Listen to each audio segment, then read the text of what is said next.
ሩሲያ በታሪኳ ታይቶ ለማያውቅ ታላቅነት የበቃችበት ነው። ሶቪየት ኅብረት ተብላ ግዛቶቿ በእጅጉ መስፋት ብቻ ሳይሆን ያነበረችው የሶሻሊስት ኮሚኒስት ሥርዓት የዓለምን እኩሌታ መሸፈኑም እውነታ እንጂ። ከዛም በላይ የሌላው ጎራ ኢምፔሪያሊዝም መሪ አሜሪካንን በኃያልነት ትፎካከርም ነበርና ይኸው የ20ኛው መቶ ክፍለ ዘመን ሊያበቃ ሲልም የታላቁ አገር ኃያልነት ሳይጠበቅ እንደ ጉም በነነ። ለዓለም ያበረከተችው የሶሻሊስት ኮሚኒስት ርዕዮት ወደቀም። ታላቋም ሶቪየት ኅብረት ተበታተነች። እናም ትንሿ ሩሲያ እንደገና ብቅ አለች። በዚህ ጊዜ ደግሞ በእጅጉ የተዳከመች ለመሆን በቃች። ቢዘገይም እንደ ቀደመው ባይሆንም ከተናቀችበት ቀና ማለቱ አልቀረም። በዚህ ረገድ የበዛውን የታሪክ ድርሻ የሚወስዱት ቭላድሚር ቭላድሚሮቪች ፑቲን ናቸው።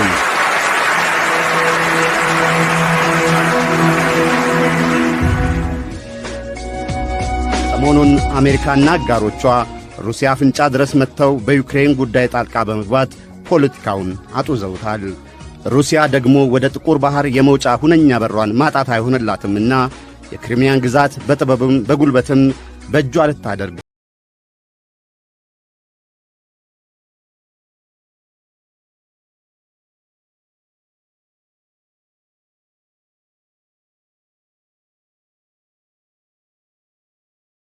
ሁራ!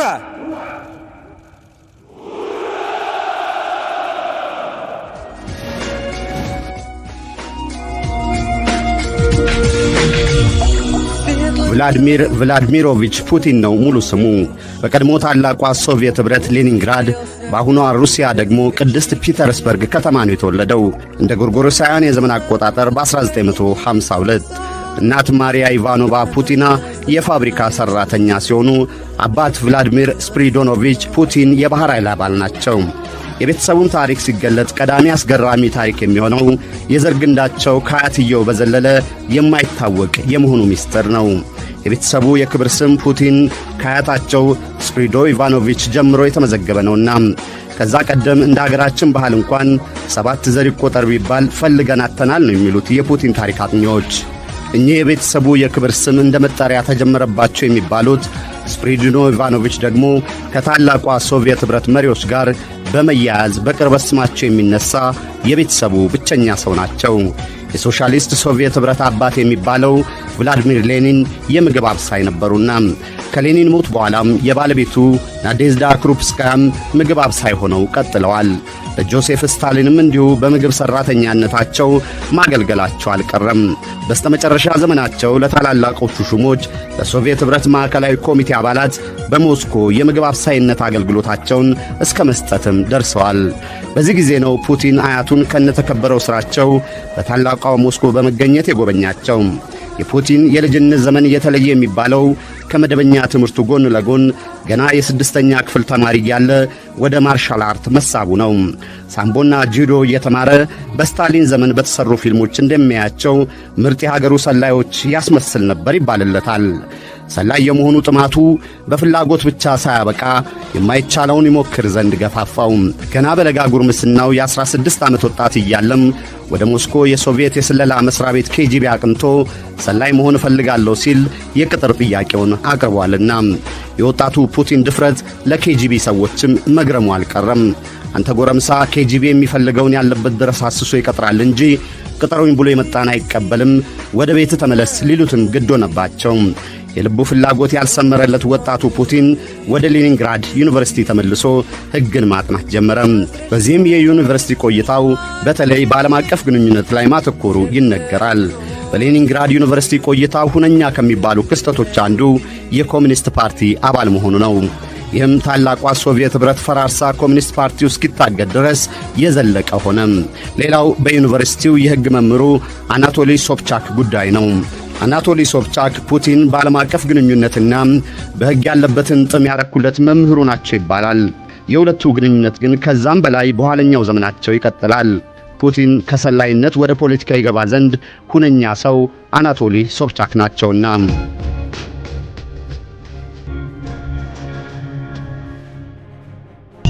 ፑቲን ከልጅነቱ ጀምሮ የነፍሱ መሻት የነበረውን የስለላ ሙያ ከተለመደው መንገድም ወጥቶ ሊያገኘው ቢጥርም አልሆነለትምና በሌኒንግራድ ዩኒቨርሲቲ የሕግ ትምህርቱን መከታተሉ አልቀረም። ይሁንና ትምህርቱን የፈለጉትን ቢያጡ ያጡትን ይቀላውጡ አይነት አልሰነፈበትም ይላሉ የታሪኩ አጥኚዎች። ይልቁንም ይበልጥ ተግቶ በተለይም ለዓለም አቀፍ ሕግ ልቡን ሰጥቶ ከበረቱ ተማሪዎች ተርታ ሊሰለፍ በቃም። ሳያስበው ግን የነፍሱን መሻት የሆነውን ሙያ አለበት ድረስ መጣለት። ፈልጎ የመጣን አይቀበልም፣ የሚፈልገውን ይቀጥራል እንጂ የተባለለት KGB ለልጅነት ሕልሙ መጠራቱን አብስሮለታልና። Mr. Putin belongs to that generation of Russians who joined the KGB in 1975. ፑቲን የዛ ትውልድ አካል ነው። በ1975 KGBን ከተቀላቀሉት አንዱ ነው። በስታሊን የተፈጸሙትን ወንጀለኞች በደንብ ያውቃሉ። የሶቪየት ምስጢራዊ ፖሊስ የተጫወተውን ሚና እንዲሁ። About the role the Soviet state security played in the dramatic history of my country. ይህ ደግሞ ለፑቲን የልጅነቱን መሻት ብቻ ሳይሆን ያገኘበት የሕይወት ጥሪውን መጀመሪያ ለመሆን በቃም። በዛው ሌኒንግራድ በሚገኘውና በሚስጥር ስሙ 401ኛ በሚባለው የKGB ማሰልጠኛም አደገኛውን የዓለማችንን ሙያ ስለላን ተቀላቀለ። ለአንድ ዓመት የዘለቀውን የKGB የስለላ ሥልጠና ፑቲን በበዛ ፍቅር ተከታትሎም በታላቅ ስኬት እንዳጠናቀቀው ይነገራል። የስለላን የውኑን ዓለም ደግሞ የተቀላቀለው በKGB ቆይታው የዘለቀበትና የሰለጠነበት ሊሆን የበቃውን የጸረ ስለላ ክፍል ሆነ። በሌኒንግራድ የጀመረው የስለላ እንጀራ የውጭ ኃይሎችን መከታተል፣ ለውጭ ኃይሎች የሚሰልሉ የሀገር ካዲዎች በፖለቲካ ቋንቋ፣ ወኪሎች በስለላ ቋንቋ በማደን ነውና። በተለይም በሌኒንግራድ የነበሩ የምዕራባውያን ቆንስላዎች የፑቲን ንስር ዓይኖች በጥልቀት የሚያስሳቸው ለመሆን በቁም። የምዕራባውያኑ መረጃ አቀባይ የሶቪየት ዜጎችን በሙያው ቋንቋ ወኪሎችን በመላው ሌኒንግራድ ሌት ከቀን ማደን በፍቅር የሚያከናውነው ነበር ይባልለታል። መቼም የሰላይ ሥራ በይፋ አይነገርም። ስኬቱ መገለጫ ግን በሙያው የሚያልፈው የእድገት እርከን ነው ይላሉ ተንታኞቹ። እናም ፑቲን ወደ KGB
አገር ቤት ተጠራ።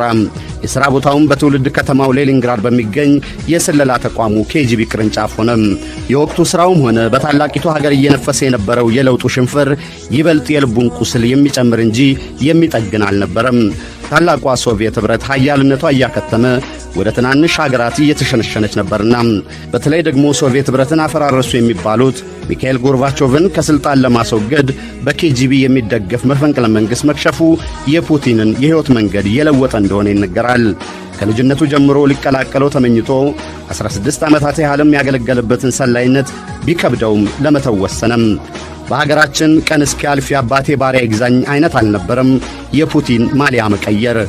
ይልቁንም እንደ ምርጥ ሰላይነቱ የምትፈልገውን ለማግኘት ለጊዜው የማትፈልገውን ሥራ የሚለውን መርህ ተከተለ እንጂ። The idea is probably to identify people who are going to be major players, major political players in Russia within the next 5, 10, 15, 20 years. በመጪዎቹ 5፣ 10፣ 15 እና 20 ዓመት በሩሲያ ፖለቲካ ወሳኝ ሚና ያላቸውን ሰዎች ፈልጎ ማግኘት ነበር ቀዳሚው ሐሳብ። እናም በእነዚህ ሰዎች ዙሪያ በቂ የኬጂቢ ሰዎችን ማስቀመጥ። ምክንያቱም እነዚህ ሰዎች ወደሚቀጥለው የፖለቲካ ስልጣን ከፍ ሲሉ የኬጂቢ ሰዎችም አብረው ይዘልቃሉ ማለት ነው። Those people from KGB are going to be around. እናም ከኮሚኒስት ፓርቲ አባልነቱ ከኬጂቢም ተቀጣሪነቱ በፈቃዱ ለቀቀም። ፖለቲካንም አዲሱ እንጀራ አደረገው። ለዚህ ደግሞ የቀድሞው የዩኒቨርሲቲ የሕግ የቀለም አባቱ የነበሩት ፕሮፌሰር አናቶሊ ሶብቻክ አዲስ ፓርቲን በመቀላቀል ነው። የፕሮፌሰሩ ፓርቲ ደግሞ በሞስኮ የክሬምሊን መንበር ላይ የተቀመጡት የቦሪስ የልሲን የለውጥ ፓርቲ ቅጥያ ነው። በእርግጥ ፓርቲው የታላቋ ሶቪየት ኅብረት ተኪ የተባለችውን ሩሲያን የመምራት አቅሙ እንደሌለው ፑቲን ገና ከጅምሩ ተረድቶታል። ግና ሀገር ስትጠፋ በዝምታ ከመመልከት የሩቁን አልሞ ፓርቲውን መቀላቀሉ ይነገራል። ቀድሞ በተማሪነት የሚያውቁት ፕሮፌሰሩ ደግሞ ስሟ ወደ ቅድስት ፒተርስበርግ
ውስጡን በሀገር ሀብት ስርቆት እጃቸው ያላደፈ ወዳጆች ማፍራት ላይ ማተኮሩ አልቀረም። ጎን ለጎንም በፖለቲካ መሰላሉን ከፍ ከፍ ለማለት የቦሪስ የልሲን ታማኝ መሆን የግድ መሆኑን ባይወደውም ተቀብሎታል። በስለላ የበቃ ክህሎቱም የፖለቲካውንም ጨዋታ ሰልጥኖበት ተመልሶ ለመጨበጥ ይመኘው ለነበረው መንበር በቃም። የቀድሞውን ኬጂቢ የተካው አዲሱን የስለላ ተቋም ኤፍኤስፒ ኃላፊነትን ሞስኮ በገባ በ2 ዓመቱ በእጁ አደረገ። ስንጠብቀው የነበረ ዘመንም መጣ ሲል በይፋ ተናገረም። ይሁንና ከጀርባ መዘወሩን ነበር የመረጠው። ሊጫወትበት የተመቸ ዕድልም ተፈጠረለት። ይህም በክሬምሊን ቤተ መንግሥት እድሳት ሙስና ተፈጥሯል በሚል ስዊዘርላንድ ምርመራ ይካሄድ ዘንድ መጠየቋ ነው። የቤተ መንግሥቱ እድሳት ናቬትካ ከሚባል የስዊስ ኩባንያ ጋር ነበር የሚካሄደው። ስዊዘርላንድም ሕገወጥ የገንዘብ ዝውውር በባንኮቼ አግኝቻለሁ ባይ ነበረች። $1000 የሚያወጣ የበር እድሳት በ$12000 መሰራቱን ሰነዶች ያመለክቱ ነበረ። Могу вам сказать, что я потом в Лугано видел объявление, что двери በስዊዘርላንድ ሉጋኖ የሚገኘውን ማስታወቂያ አይቼዋለሁ። በማስታወቂያው አንዱ ትልቁ ስኬት $1200 በር ሶክሪምሊን በ$12000 መሸጡን ያስነግር ነበር። አንድ በር፣ ልብ በል አንድ በር ብቻ።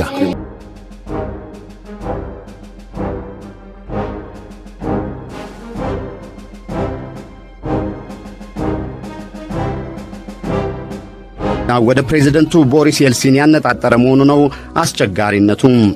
Я и получил эту информацию в том пакете, который я его положил. መረጃው በትልቅ ጥራዝ ተጠቅልሎ ወደ እኔ መጣ። በጠረጴዛዬ ላይ ያስቀመጥኩት። ልከፍተውም አልፈለኩም ነበር። የሆነ መጥፎ ነገር ይዞ እንደሚመጣ ይሰማኝ ነበር። በእርግጥም እንደገመትኩት በእኔ ላይ ሁሉን ነገር ወደ መጥፎ የቀየረ ነበር።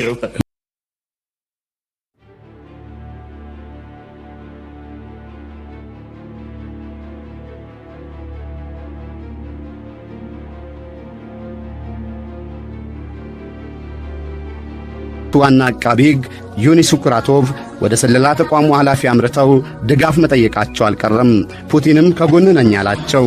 ከፑቲን በጎ ምላሽ ያገኙት ሱኩራቶቭ በስለላ ተቋሙ ልዩ ማረፊያ ዘና ብለው ሌሊቱን አሳለፉ። የፑቲን የሥልጣን ሚዛን ጠብቆ መጫወትም ለመጀመሪያ ጊዜ የተገለጠው በዚህ ወቅት ነው ይባላል። የዋና አቃቤ ሕጉ ዘመቻ የልሲንን ብቻ ሳይሆን ከሥልጣን የሚያስወግደው ሩሲያንም ለአደጋ እንደሚዳርግ ፑቲን ልብ ብሏል ይባልለታል። ሙስና መፈጸሙ ባይካድም ለሀገር ሲባል የአቃቤ ሕጉን ዘመቻ መቆም የግድ ነበር እንደ ፑቲን።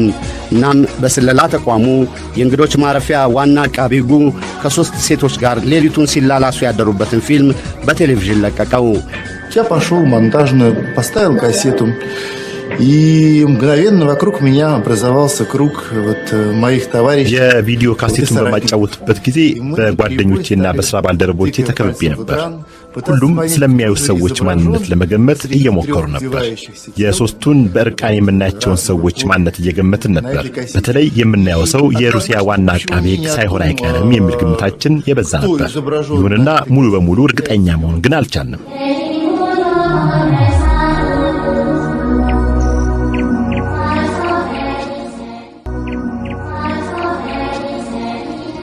ይህ በስለላ ዓለም የተለመደ የሰብዕና ግድያን ያለ ፑቲን ማንም አይፈጽምም ይላሉ ተንታኞቹም። በእርግጥም ፑቲን በይፋ ፊልሙ የማያጠራጥር እውነተኛ ነው ሲል ለጋዜጠኞች ማብሰሩም የሴራው ዋነኛ ከዋኝነቱን አረጋገጠም። እንደታቀደውም ዋና አቃቤ ሕጉ ከጨዋታ ውጭ ሆኑ። ፑቲንም የኤልሲን ቀኝ እጅ መሆኑ ተረጋገጠ። Дело в том, что Путин был глубоко вовлечен в дело Скуратова. ፑቲን በእርግጥ በሱክራቶቭ ሴራ በቀጥታ ራሱን እጁን አስገብቷል። ሴራውን የሚመራው ራሱ ነው። ይህ ደግሞ የልሲንን በጣም ያስደሰተ ነበር። የስለላ ብቃቱን በፖለቲካውም የሰለጠነበት ቭላዲሚር ፑቲን ከ3 ጠቅላይ ሚኒስትሮች አንዱ ተደርጎ በቦሪስ የልሲን ለመሾም በቃም። እሳት ሰላይ የሆነው ፑቲን በሕመምም በስካርም በአደባባይ ጭምር ከመሪ የማይጠበቅ ባህሪ የሚያሳዩት የልሲን ስጋቱ እንዳልሆኑ ያውቅ ነበረ። ይልቅም ቤተሰቡ በሚል ስም የሚታወቁት ጊዜ ቱጃር ያደረጋቸው ስብስብ እንጂ። የቡድኑ አባላት ደግሞ የኤልሲን ልጅ ታቲያና፣ በስተኋላ ባለቤቷ የሆነው ዩማቬሽ፣ የናጠጣ ሀብታም የሆኑት ቦሪስ ቦርዞቭስኪና ሮማን አብራሞቪች ናቸው። ቤተሰቡ የተባለው ቡድን ታዲያ መንግሥት እስከ መዘወር የደረሰ ነበረ። Все зависело от того, кто в какой момент просветлений физиологических или психологических или психических. የኤልሲን ቅርብ በሆኑ ሰዎች መልካም ፍቃድ ነበር ሁሉ ነገር የሚሆነው። የእሳቸው ወሳኝነት እምብዛም ነበር። የቤተሰቡ ኃይል ተይዞ የነበረው በእሳቸው ቅርብ በነበሩ ሰዎች ነው። እነሱ በህመማቸው የሚንከባከቧቸው የቤተሰቡንም ወጪ የሚሸፍኑ ነበሩና በሀገሪቱ ፍጹም ተጽዕኖ ፈጣሪ ኦሊጋርክስ ለመሆን በቁ። В финансовом смысле становились, естественно, самыми приближенными, самыми влиятельными олигархами страны. የኤልሲን መጨረሻ መድረሱ ይታወቅ ነበርና ቤተሰቡ ለክፉም አይጥላቸውን ጠቅላይ ሚኒስትር ያፈላልጉ ነበረ። የሚያቀርቡት ሁሉ ኮሚኒስቶች በበዙበት ፓርላማ ውድቅ እየተደረገባቸው ተቸገሩ እንጂ ፑቲን ከዚህም ጀርባ እንዳሉ ይነገራል። የሙስናው ካርድ በእጃቸው ያለው ፑቲን ከጀርባ እጅ መጠምዘዛቸው አልቀረም። በእርግጥ ቤተሰቡ የሚባለው ቡድን ፑቲን የኤልሲን ታማኝ መሆናቸውን ቢያውቁም ለሕግ መከበር የሚታትሩና የሩሲያን ጥቅም የሚያስቀድሙ በመሆናቸው መስጋታቸው አልቀረም። የፑቲን ከጀርባ መዘወር ተሳክቶም የኤልሲን ሩሲያ ዓለምም ሳይጠብቅ አዲሱን ጠቅላይ ሚኒስትር ይፋ አደረጉ። ቭላዲሚር ፑቲንም ጠቅላይ ሚኒስትር ለመሆን በቁም። በበርካቶች ብዙም የማይታወቁት ፑቲን ሲቀድም በመንበሩ እንዳረጉ በርካታ ጠቅላይ ሚኒስትሮች ብዙም አይቆይም የሚል ግምት ነበራቸው። በፓርላማ አብላጫ ድምፅ አግኝተው ሲዘልቁ ግን ግምታቸው የተሳሳተ ለመሆን በቁ እንጂ ብዙም ሳይቆይ እንዲሁ ሳይጠበቅ የኤልሲን ከፕሬዝደንትነት መልቀቃቸውን ይፋ ማድረጋቸው ደግሞ የፑቲን እጅ ጠምዛዥነት ብቃት የታየበት የጎላ ምስክር እንደሆነ ተንታኞቹ ይስማማሉ። последний раз обращаюсь к вам как президент России ዛሬ እንደ ሩሲያ ፕሬዝዳንትነቴ መልእክት ስነግራችሁ የመጨረሻዬ ነው። እኔ ሄጃለሁ፣ ሥልጣኔን ለቅቄያለሁ። ይህም ፑቲን በቀጥታ ለፕሬዝደንትነት ማብቃቱ ነው ውጤቱ። የመገለጫው ዋና መክኖ ግን ፑቲን በፊርማቸው ያጸደቁት የመጀመሪያው ሕግ ነው። ሕጉ የቀድሞ የተባሉት የኤልሲንና ቤተሰቦቻቸው በሙስና እንደማይጠየቁ የሚያደርግ መሆኑ ፑቲን ከሥልጣን ሲፈነግሏቸው የገቡትን ቃል ማክበራቸውን ያሳያል።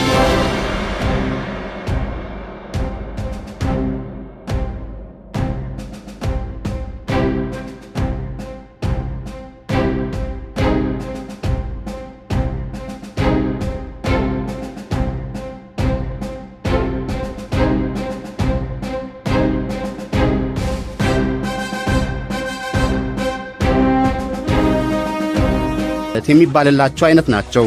በሩሲያ ታሪክ ከነ አሜሪካን ጋር በኃያልነት ትፎካከር የነበረችው ሶቪየት ኅብረት ፈራርሳ የተፈጠረችው ሩሲያ እርጥባናቸውን የምትቀበል ለመሆን በቅታ ነበረና ብዙሃኑ የሩሲያ ሕዝብ በድህነት የሚማቅቅና ይበላውም የቸገረው ለመሆኑ የበቃበትም ዘመን ነበረ።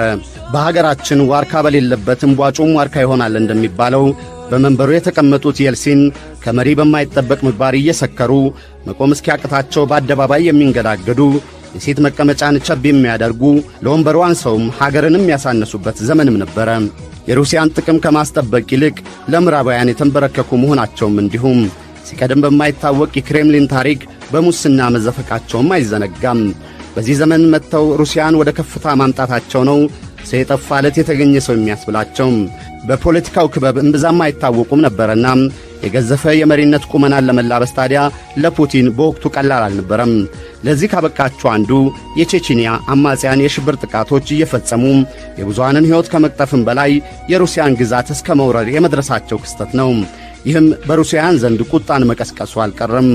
ፑቲን በቼቼንያ አማጽያን ላይ ጦርነት ሲያውጁ ልክ እንደ ሕዝቡ በቁጣ ነበርና ይህስ ከእኛ እንዳንዱ ነው የሚል መወደድን ፈጠረላቸው። трудно назвать этих людей людьми. Их даже зверями назвать нельзя. እኔ እነዚህን ሰዎች ብዬ አልጠራቸውም። እንዲያውም እነሱ እንስሳም የሚባሉ አይደሉም፣ ከእንስሳም ያንሳሉ። እነሱ ጨካኝ ሆነው እኛም መጨከን አለብን። ሽብርተኞችን የገቡበት ድረስ እየተከታተልን እናጠፋቸዋለን። አውሮፕላን ማረፊያ ካሉ አውሮፕላን ማረፊያ፣ መጸዳጃ ቤትም ካሉ መጸዳጃ ቤት ድረስ እንገባለን። በሽንት ቤቱ ውሃ መውረጃ ውስጥ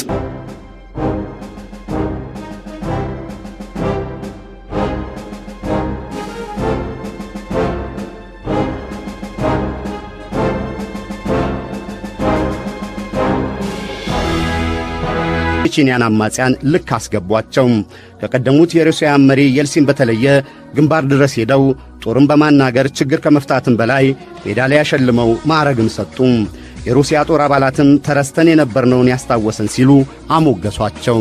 Для людей военных, конечно, прибытие Путина, с одной стороны, это символ, да, что глава правительства с нами. እኛ በጦር ውስጥ ለነበርነው የፑቲን ጉብኝት ከኛ ጋር መሆኑን የሚያሳይ አመልካች ምሳሌ ነው። ሞራላችንንም ከፍ አድርጎታል። ለመኮንኖቹ ግን ከሁሉም ነገር በላይ ነበር። እሳቸው ሁሉንም ለጦሩ አስፈላጊ የነበሩ ሰነዶች ፈረሙ። ከጎርባቾቭ ጀምሮ ይህን ያደረገ ማንም አልነበረም። ከፑቲን በፊት ሁሉም የቃል ትዕዛዝ ነበር የሚሰጡት። ኃላፊነታቸውንም ዘንግተው ነበር። እናመሰግናለን።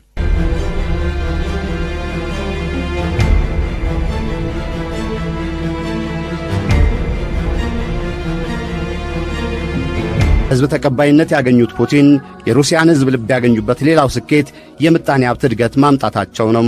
ለማመን በሚያቀት ፍጥነት የሩሲያ የሀገር ውስጥ አጠቃላይ ምርት ጂዲፒ በ72 በመቶ አሳደጉት። የሩሲያ አብዛኛው ሕዝብ የዕለት ከዕለት ገቢ በ3 እጥፍ መጨመርም ቻሉም። ድህነትና ሥራ አጥነትን በጥቂት ዓመታትም በግማሽ ለመቀነስ በመቻላቸው በአብዛኛው ሕዝብ ዘንድ ይበልጥ ለመወደድ በቁም። ያለ ፑቲን መሪ የለም እስከ ማለትም ተደረሰ። በሌላው ገጽ የፑቲን ከፍ ማለት የማይወዱም አልታጡም። በተለይ ደግሞ ከኤልሲን ጀርባ መንግሥትን ይዘውር የነበረው ቤተሰቡ የሚባለው ቡድን በዚህ ረገድ ይጠቀሳል። በዘረፋ የከበሩ ኦሊጋርክ የሚባሉት የመገናኛ ብዙሃንን በአብዛኛው በመቆጣጠራቸው ለፑቲን ፈተና መሆናቸው አልቀረም። በዘረፋ ያገኙትን ገንዘብም እየረጩ ተቃዋሚ አበዙባቸው። በተለይ ከነዚህ መሃል 2 አስርት ዓመታት ሳይሞላም ከመሬት ተነስተው ቢሊዮኔር የሆኑት ቦሪስ ቦርዞፍስኪ፣ ሮማን አብራሞቪች፣ ሚካኤል ኮርዶቭስኪ፣ ቭላድሚር ፑቲን፣ ቪታሊያ ማልኪን ይጠቀሳሉ። Не была констатация того, что большие очень деньги уходят за рубеж, застревают там. ሪፖርቱ እንደሚያሳየው እጅግ መጠኑ የበዛ ገንዘብ ወደ ውጭ መሸሹ ነው። ገንዘቡን ለማስመለስም አንድ መንገድ ብቻ ነበር። እሱም ለዚህ ተጠያቂ የሆኑትን መክሰስ ብቻ ነበር።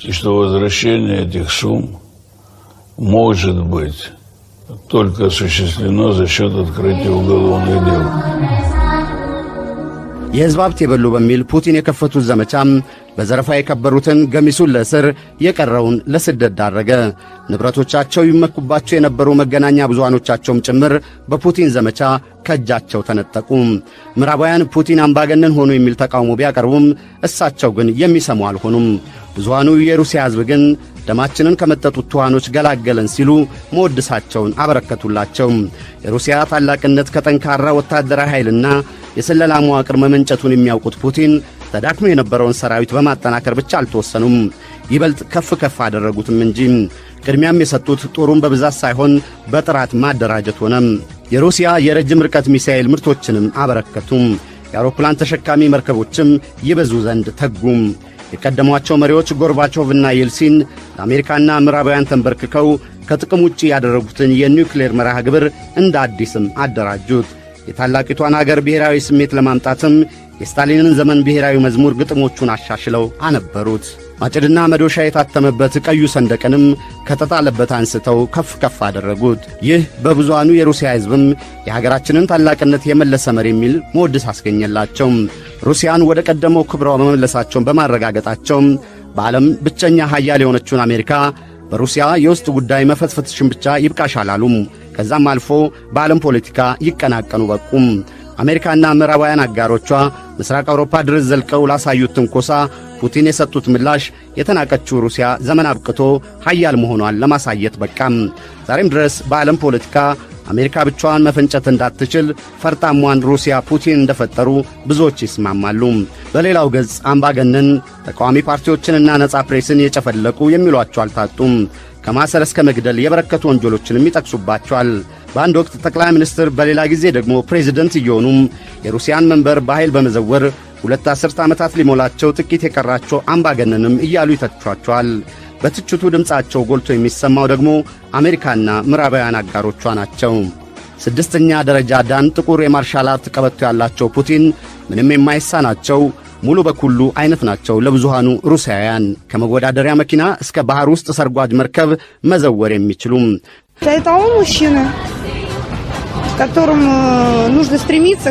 ለእኔ ፑቲን ምንም እንከን የማይወጣለት ምርጥ ሰው ነው። ሁሉም ወንዶች በርግጥ ልክ እንደሱ ለመሆን መጣር አለባቸው። ጀርመንኛ፣ እንግሊዝኛና የስዊድን ቋንቋ ልክ እንደ ሩሲያ ቋንቋ የሚያቀላጥፉ የበቁ ሰላይም ናቸውና እያወደሱ ይዘፍኑላቸዋል። በተለይ ወጣት ሴቶች ወዳጆቻቸው እንደ ፑቲን ይሆኑ ዘንድ ይመኛሉ። በትልቁ ግን በሩሲያ ጥቅም ላይ የማይደራደሩ የወደቀውን ክብሯን በመመለሳቸው የበለጠ ያሞግሷቸዋል። ከሰሞኑ ደግሞ ክሩስቼቭ አሳልፎ የሰጣትን ክሪሚያን ያስመለሰ ጀግና የሚል የክብር ስም ጨምረውላቸዋል።